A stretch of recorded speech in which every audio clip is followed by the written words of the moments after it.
ఎప్పటినుంచో ఈవిడ మాట్లాడితే బావుండు అని ఎదురు చూసాము. బయటికొచ్చి ఒక ఇంటర్వ్యూ ఇస్తే బావుండని ఎదురు చూసాము. ఎందుకంటే తనలో తానే మదన పడతా ఉంది. పర్టిక్యులర్‌గా వాళ్ళ పేర్లు, వీళ్ళ పేర్లు చెప్పకుండా ఇండైరెక్ట్‌గా గురూజీ అని, అదని, ఇదని అంటే అందరికి అర్థమయ్యేలానే మాట్లాడుతుంది. అవతల వాళ్ళు తనెవరినైతే టార్గెట్ చేస్తుందో, అవతల వాళ్ళు ఎప్పుడు లైమ్‌లైట్‌లో ఉన్నా ఏదో ఒక ట్వీట్ పెడతా వస్తా ఉంది. అమ్మ ఎందుకు నీ పెయిన్ ఇలా ఉంటే ఒక్కసారి ఫిల్మ్ ఛాంబర్‌లో కంప్లెయింట్ ఇవ్వచ్చు కదా! మేము చూస్తాము అన్నా కూడా ఫిల్మ్ ఛాంబర్‌లో అందరూ పెద్ద పెద్ద వాళ్ళు ఉంటారు. నా కంప్లెయింట్ ఎవరు పట్టించుకోరని తనలో తాను ఫీల్ అవుతా ఉంది. శివబాలాజీ గారు కూడా చెప్పారు, మీరేదో కంప్లెయింట్ పెట్టండి మేము దాన్ని టేకప్ చేస్తాము అని. అయినా సరే తను లేదు నాకు న్యాయం జరగదేమో అన్న భ్రమలో ఉండిపోయింది. బట్ కట్టలు తెంచుకొని మొత్తానికైతే ఆఫ్టర్ లాంగ్ టైం ఒక ఇంటర్వ్యూ ఇచ్చింది. అన్ని విషయాలు క్లారిఫై చేసింది. ఎవరో కాదు, పూనం కౌర్. అయితే ఆ ఇంటర్వ్యూలో కొన్ని ఆసక్తికరమైన అంశాలు ఉన్నాయి. దాని గురించి మాట్లాడే ముందు ఒకటి చెప్పాలి.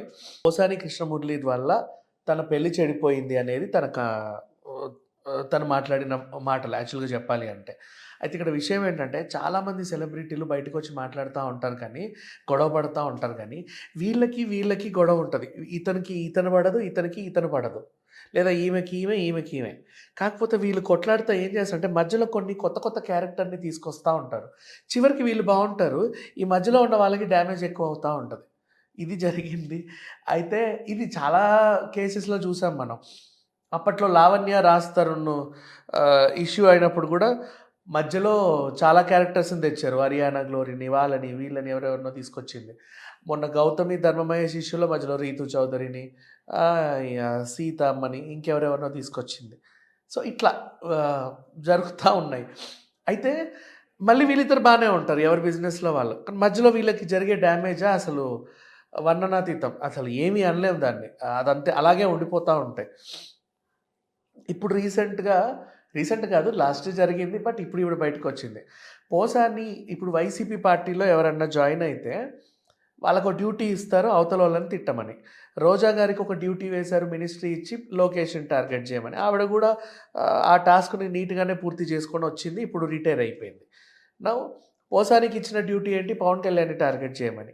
సరే, ఈయన కూడా ఆయన డ్యూటీని బాగానే చేశాడు. అయితే వీళ్ళిద్దరికి ఉన్న కామన్ పాయింట్ ఏంటంటే వీళ్ళు బతుకు చెట్కా బండి ప్రోగ్రామ్ చేశారు కాబట్టి అరవడం, కరవడం, కొట్టడం, రెచ్చిపోవడం వీళ్ళకి అంటే కొంచెం ఫ్రీక్వెంట్గా వచ్చేస్తూ ఉంటుంది. అంటే వాళ్ళ నైజమో లేదా అది వాళ్ళలో ఉన్న లక్షణమో తెలియదు కానీ ఆటోమేటిక్గా వచ్చేస్తూ ఉంటాయి. సో ఇతను ఏమన్నాడు, అతను చాలా విధాలుగా టార్గెట్ చేశాడు, రకరకాలుగా చేశాడు. కానీ ఒక్కరోజు మాట్లాడిన ఒక మాట వల్ల జరిగిన డ్యామేజ్ ఏంటంటే, అవును నువ్వు ఆ పంజాబీ అమ్మాయికి కడుపు చేయలేదా అని ఒక అన్పార్లమెంటరీ లాంగ్వేజ్ని బహిరంగంగా మైకుల ముందు మాట్లాడాడు పోసాని కృష్ణమురళి. లేదా నువ్వు ఆ పంజాబీ అమ్మాయిని కడుపు చేయలేదా అని అన్నాడు. అది ఎట్లా అయిపోయిందంటే అందరూ కూడా ఓహో అంటే పూనం కౌర్కి వీళ్ళకి రిలేషన్ ఉందా, ఇలా జరిగిందా, అలా జరిగిందా అని ఆల్మోస్ట్ అంతకుముందు నుంచి కూడా మాట్లాడుకునే వాళ్ళు ఉన్నారు. కానీ అప్పుడు ఇంకా ఎక్కువ మొదలైంది చర్చ. దానివల్ల డ్యామేజ్ ఎవరికైంది, ఇప్పుడు ఇతన్ని తిట్టాలి. మధ్యలో ఈ పంజాబీ అమ్మాయి ఎందుకు వచ్చింది, అప్పుడు ఆమెకి పెళ్ళి సంబంధాలు చూసే టైంలో తనకు ఆ పెళ్ళి చెడిపోవడం, తర్వాత అవకాశాలు పోవడం లాంటివి జరిగాయి. రోజా గారికి మినిస్ట్రీ ఇచ్చినప్పుడు టూరిజం గురించి ఆవిడ ఏమైనా చేసిందో లేదో తెలియదు కానీ తనకి ఇచ్చిన టాస్క్ని అయితే నీట్గానే కంప్లీట్ చేసింది. అంటే అందరినీ తిట్టడం, టార్గెట్ చేయడం చేసింది. పోసానికి కూడా ఫిలిం కార్పొరేషన్ చైర్మన్ ఇచ్చాడు. ఆయన దాని బదులు దీని మీద కాన్సన్ట్రేషన్ ఎక్కువ పెట్టాడు. కానీ వీళ్ళిద్దరు కనుక ఆ డ్యూటీలు పర్ఫెక్ట్గా చేస్తుంటే ఈరోజు ఆంధ్రప్రదేశ్ ఇంకోలాగా ఉండేది. ఎందుకంటే మనకి ఇప్పుడు సినిమాలు ఒకప్పుడు అన్నీ ఆంధ్రప్రదేశ్లోనే షూట్ అయ్యేవి. ఇప్పుడు మనం యూట్యూబ్లో చూస్తున్నాం ఆ హౌజెస్ అన్నింటినీ కూడా. ఇప్పుడు లేవు, మొత్తం తెలంగాణలోనే షూట్ అవుతున్నాయి. ట్యాక్స్ అండ్ రెంట్స్ అన్నీ, పోస్ట్ ప్రొడక్షన్ పేమెంట్స్ అన్నీ ఇక్కడే ఇస్తున్నాం. ఆంధ్రాకి ఇండస్ట్రీ తరఫున ₹1 వెళ్ళట్లా.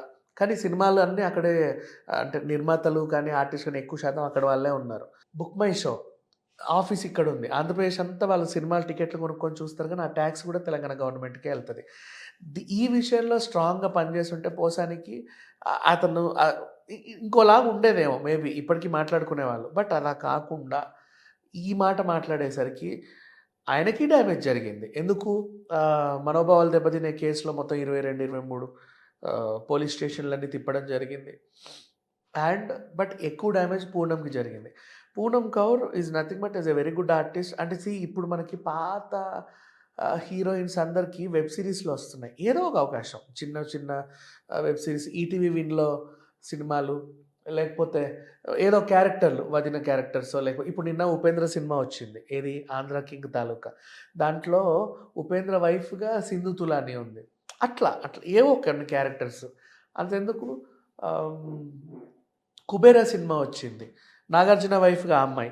సో, ఇట్లా ఆహ్, ఏదో క్యారెక్టర్స్ వచ్చేవి. వాళ్ళు గూడా బాగుండేవాళ్ళు. కానీ పూనమ్ కౌర్‌కి అసలు అవకాశాలే లేక లాస్ట్ 'స్వర్ణ ఖడ్గం' అనే ఒక సీరియల్ చేసింది. అంతే. తర్వాత ఇప్పటిదాకా కనపడలా.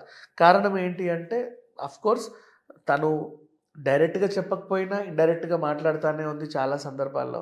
ఇప్పుడు ఒక ఇంటర్వ్యూ ఇచ్చింది కాబట్టి ఈ విషయాలన్నీ బయటికొచ్చాయి. అందరం మాట్లాడుకుంటున్నాం. అయితే దీనివల్ల మనం తెలుసుకునేదేంటంటే ఎప్పుడైనా సరే ఇద్దరికి గొడవలైనప్పుడు వీళ్ళే చూసుకోండి. మధ్యలో కొత్త క్యారెక్టర్స్‌ని మనం ఎప్పుడూ తీసుకురావద్దు. కొత్త క్యారెక్టర్స్ తీసుకొస్తే ఏంటంటే గొడవ తిట్టినోడు బానే ఉన్నాడు, తిట్టించుకున్నోళ్ళు బానే ఉంటున్నారు. కానీ మధ్యలో వీళ్ళకి డ్యామేజ్ ఎక్కువ జరుగుతా ఉంది. దానివల్ల జీవితాలన్నీ కోల్పోతున్నారు చాలామంది. ఇప్పుడు 'రీతు చౌదరి' 'బిగ్ బాస్‌లో' ఉన్నప్పుడు ఆ అమ్మాయి చేసిన ఎలిగేషన్ ఆమెకి ఎంత డ్యామేజ్ అయిందో మనకు తెలుసు. సో, ఇప్పుడు పూనమ్ కౌర్ ఆమె చెప్పింది కాబట్టి మనకు అర్థమైంది. రేపటి రోజు ఇంకొకరు, రేపటి రోజు ఇంకొకరు. లావణ్య ఇష్యూ తర్వాత హర్యానా గ్లోరీ పాపం కనబడలే. ఇప్పుడిప్పుడు చిన్న చిన్న ఇంటర్వ్యూలు కూడా ఇప్పుడిప్పుడు మళ్ళీ కనపడతా ఉంది. సో, అట్లా చూసుకుంటూ పోతే ఇద్దరికి గొడవలైనప్పుడు మీ గొడవ ఎక్కడి వరకు ఉందో దాని వరకే చూసుకోండి. లేదా మిగతా క్యారెక్టర్స్ అవసరం లేవు చెప్పాలి అంటే. అది ఎంత కాదనుకున్నా అవతల వ్యక్తి పర్సనల్స్.